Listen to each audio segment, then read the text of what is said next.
বলছেন যে হিন্দুরা যেখানে আক্রমণ হবে সেখানে আমরা ঝাঁপিয়ে পড়বো এবং প্রতিরোধ করে দেবো। তো কোথাও কি আগামী দিনের জন্য একটা ভয়ঙ্কর সময়? না না, এই যে ব্রেজিনগরে যে দাঙ্গা, এই দাঙ্গা তো পরিকল্পিত দাঙ্গা।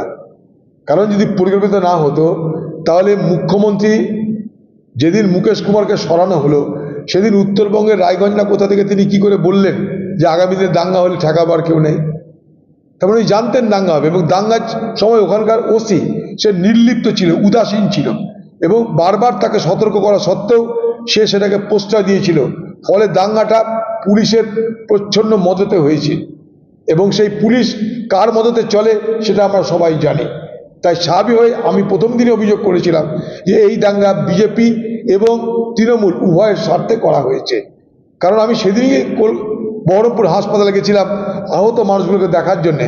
স্লোগান তুলল বিজেপি সেখানটাই যে হিন্দু মার খাচ্ছে কেন, অধীর চৌধুরী জবাব দাও। স্বাভাবিকভাবেই স্পষ্ট মেরুকরণের বার্তা এখানটাই আমরা দেখতে পেলাম। তৃণমূলের এমএলএ সে বলছে 70% মুসলমান, 30% হিন্দু, তাদেরকে যা খুশি তাই করা যায়। অথচ দিদি সেখানটা কিন্তু চুপ করে আছে। তার মানেটা কি? মুসলমান দেখো আমি তোমাদের কত রকমভাবে সাহায্য করছি, হিন্দুকে মারতে গেলেও আমরা তোমাদেরকে সমর্থন করব, এই কথাই তো স্পষ্ট হচ্ছে।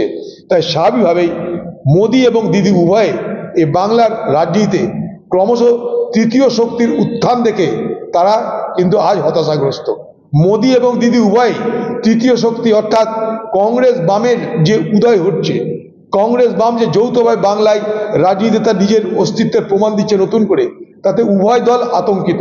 উভয় দল আতঙ্কিত হয়ে এটা উভয় দলের সুবিধা হয়, এই উভয় দলের মন মতন হয় এমন এজেন্ডা তারা বার করছে, যেখানে চাকরি নেই, রুটি নেই, রুজি নেই, শিল্প নেই, খালি হিন্দু আর মুসলমান, সাধু সঙ্গ আর মুসলমান।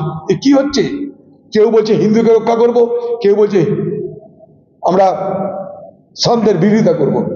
হিন্দুকে রক্ষা করার জন্য না মোদির দরকার, না দিদির দরকার, না কোনো মহারাজের দরকার, না কোনো পীর ফকিরের দরকার। বাংলার সংস্কৃতি হিন্দু মুসলমান উভয়কে সম্প্রীতিতে আবদ্ধ রাখবে, এটা বাংলার সংস্কৃতি।